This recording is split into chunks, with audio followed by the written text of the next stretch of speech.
નમસ્કાર મિત્રો, આજે આપણે ટુ બી ના રૂપ અને ટુ હેવ ના રૂપ ઇંગ્લિશ ગ્રામરની અંદર જે એકદમ સરળ પોઈન્ટ છે એ આપણે લેવાના છીએ. તો શરૂ કરીએ.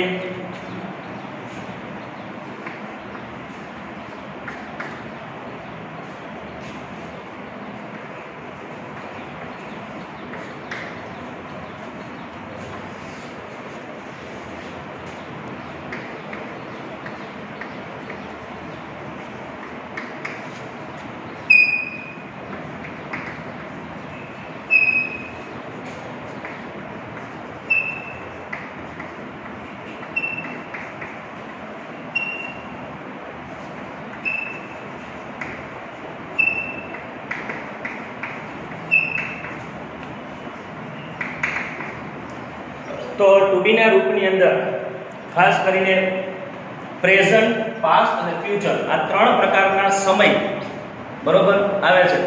એની અંદર પ્રેઝન્ટની અંદર ટુ બી ના રૂપ છે એમ, ઇઝ અને આર. સૌથી પહેલા આપણે ટુ બી વિશે થોડી ઇન્ફોર્મેશન મેળવી લઈએ. તો બી નો મતલબ થાય છે થવું, બનવું અને હોવું. બી નો મતલબ થશે થવું, બનવું અને હોવું. આ એનું મીનિંગ થાય છે. હવે ત્યારબાદ ત્રણ સિચ્યુએશન લઈએ, ત્રણ પરિસ્થિતિ લઈએ: પ્રેઝન્ટ, પાસ્ટ અને ફ્યુચર. પ્રેઝન્ટ એટલે વર્તમાન, પાસ્ટ એટલે ભૂતકાળ અને ફ્યુચર એટલે ભવિષ્યકાળ. એમાં ટુ બી ના પ્રેઝન્ટ ના રૂપ છે એમ, ઇઝ અને આર. યાદ રાખજો, ટુ બી ના પ્રેઝન્ટ ના રૂપ છે એમ, ઇઝ અને આર. પાસ્ટ ના રૂપ છે વોઝ અને વર અને ફ્યુચર ના રૂપ છે શેલ અને વિલ. એકચ્યુઅલી શેલ બી અને વિલ બી હોય છે, પણ આપણે શેલ વિલ તરીકે ફ્યુચર કન્ડિશન લીધેલી છે.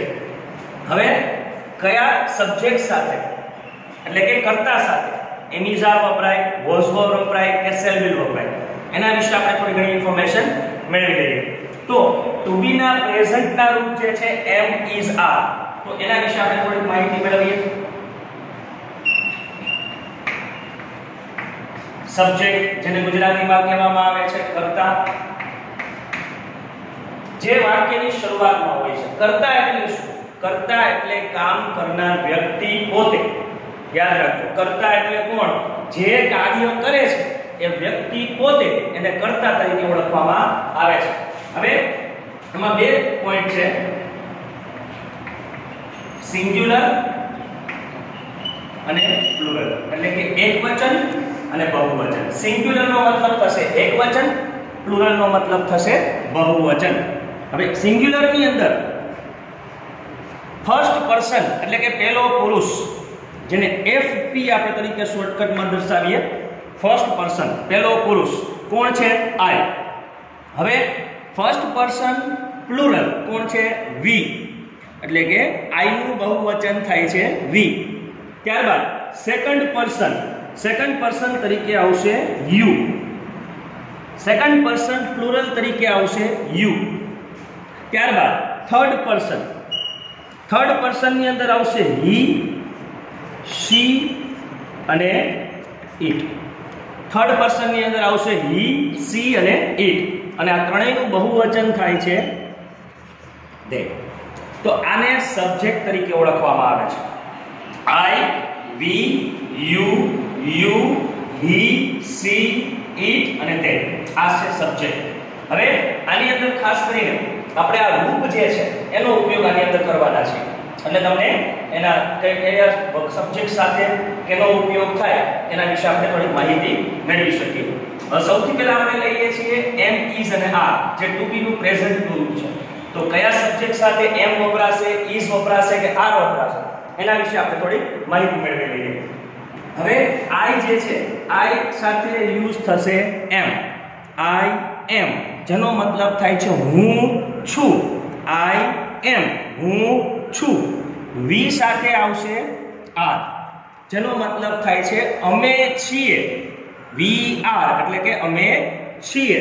ત્યારબાદ યુ આર, જેનો મતલબ થાય છે તું છો.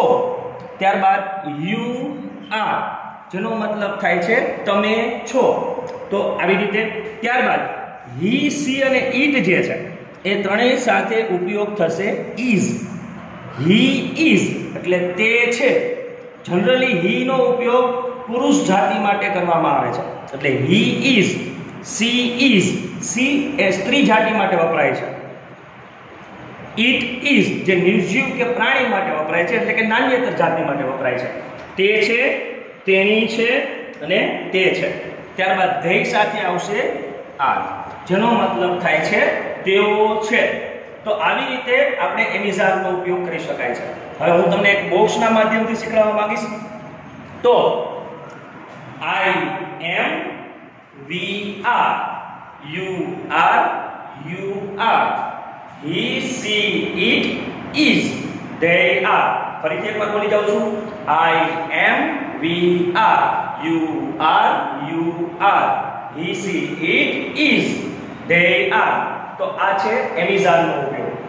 ઘણી વખત એવું બને મિત્રો કે આમાંથી કોઈ પણ સબ્જેક્ટ આપેલા ન હોય તો કોઈ પણ વ્યક્તિનું નામ આપેલું હોય. ઈ કાં તો એક વચનમાં હોઈ શકે અથવા તો બહુવચનમાં હોઈ શકે. જો કોઈ પણ એક વચનમાં નામ હોય એટલે કે એક જ વ્યક્તિનું નામ આપેલું હોય તો એની સાથે ઉપયોગ થશે ઇઝ. યાદ રાખજો, એક વચનનું નામ હોય તો ત્યાં ઉપયોગ થશે ઇઝ. જ્યારે બહુવચનમાં કોઈ વ્યક્તિનું નામ હોય તો એની સાથે વપરાશે આર. ફોર એક્ઝામ્પલ આપણે લઈએ કે રાહુલ, તો રાહુલ જે છે એક જ છોકરાનું નામ છે તો એની સાથે આવે ઇઝ, એટલે કે રાહુલ ઇઝ. પણ જો બે વ્યક્તિ હોય તો રાહુલ અને મનન, તો બે વ્યક્તિ થયા તો એની સાથે ઉપયોગ થશે આર. તો આવી રીતે સબ્જેક્ટમાં ઘણી વખત નામ પણ આવી શકે છે. હવે ત્યારબાદ આપણે નેક્સ્ટ વોઝ પર જે છે એનો ઉપયોગ શીખી લઈએ.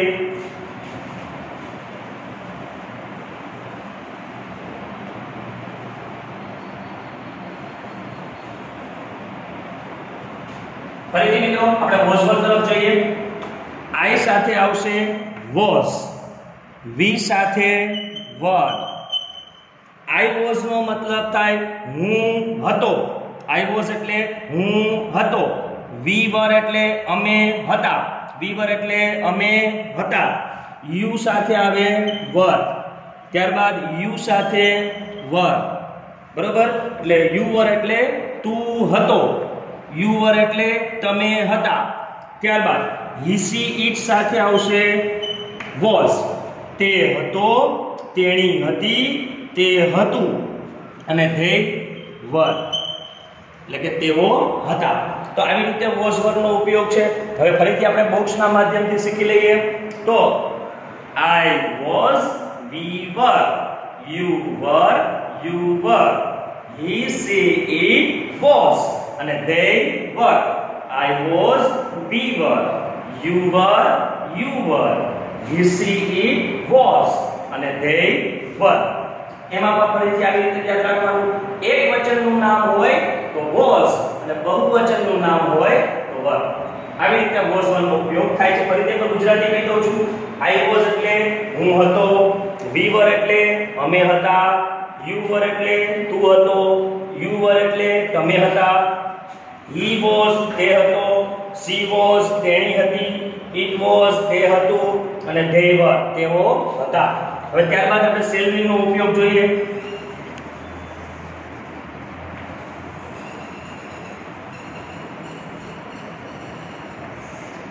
તો આઈ સાથે શેલ, વી સાથે શેલ, ત્યારબાદ યુ સાથે વિલ, યુ સાથે વિલ, હી સી ઇટ સાથે વિલ અને ધે સાથે પણ વિલ.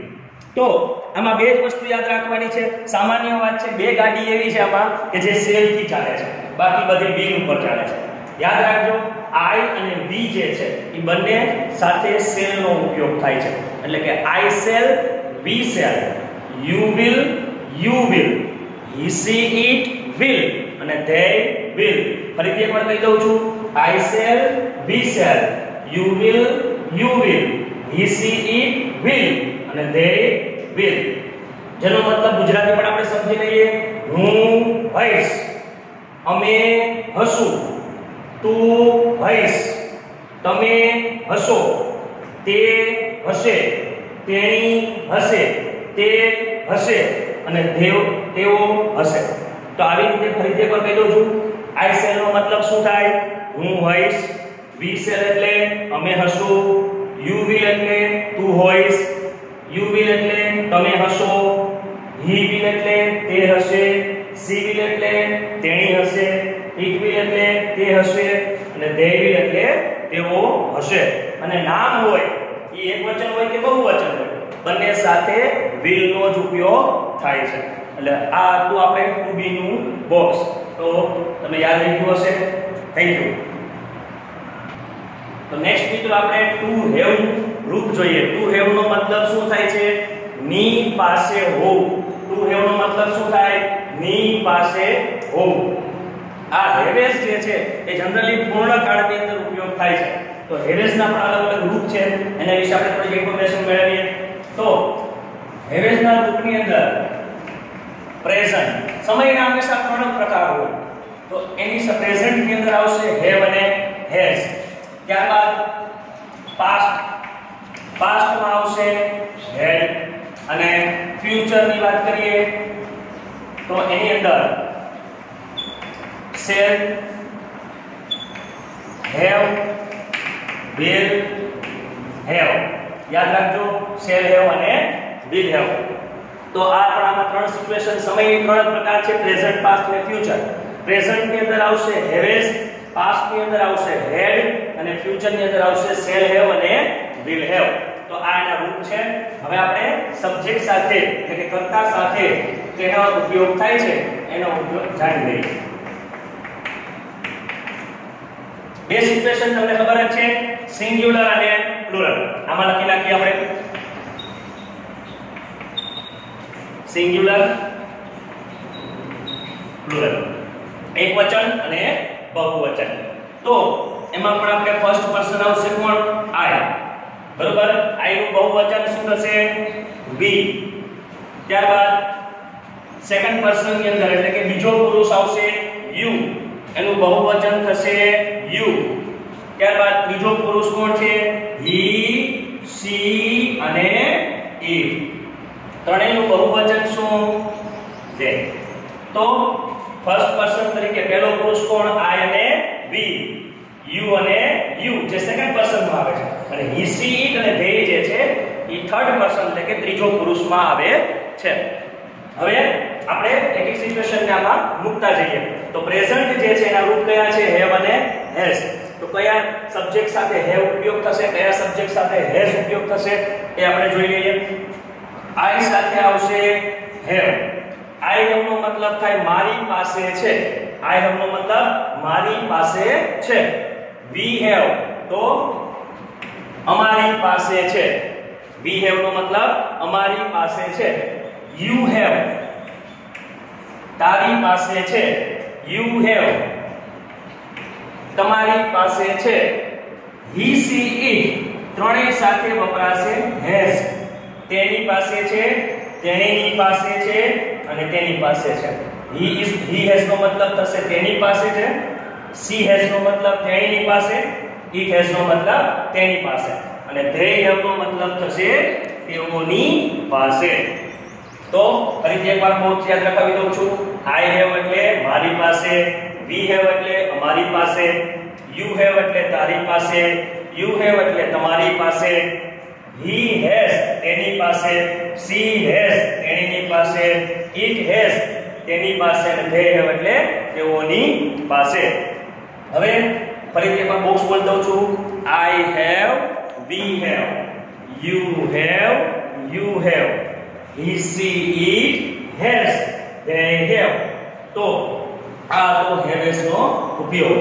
હવે ત્યારબાદ આપણે નેક્સ્ટ માં જઈએ તો પાસ્ટ કન્ડિશન જે છે હેડ, એના વિશે આપણે થોડી ઇન્ફોર્મેશન મેળવીએ.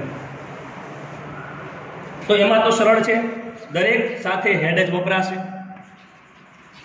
I had, we had, you had, you had. he, she, it સાથે વપરાશે હેડ અને they સાથે પણ હેડ. તો બધામાં હેડ જ આવશે. I had એટલે મારી પાસે હતું. we had એટલે અમારી પાસે હતું. you had એટલે તારી પાસે. you had એટલે તારી પાસે હતું, તમારી પાસે હતું. ત્યારબાદ he had નો મતલબ તેની પાસે હતો, she had એટલે તેણીની પાસે, it had એટલે તેની પાસે અને they had એટલે તેઓની પાસે હતું. તો બધામાં હેડ જ છે એટલે કઈ બહુ સરળતાથી યાદ રહી જશે, કોઈ ક્વેરી પણ નહીં દે. હવે ત્યારબાદ નેક્સ્ટ જઈએ આપણે ફ્યુચર તરફ.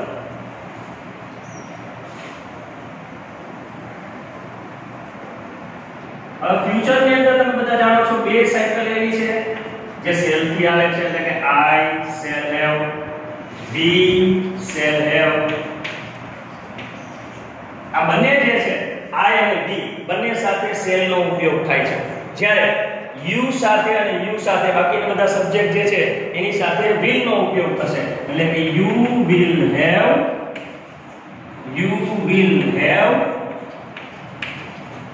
આમાં પણ will have,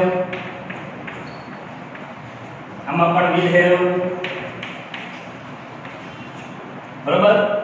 તો હું મારી પાસે હશે, I shall have નો મતલબ થશે મારી પાસે હશે, we shall have એટલે અમારી પાસે હશે, you will એટલે તારી પાસે હશે, you will એટલે તમારી પાસે હશે, તે એટલે કે he will have તેની પાસે હશે, she will have તેણીની પાસે હશે, it will have તેની પાસે હશે, they will have તેઓની પાસે હશે.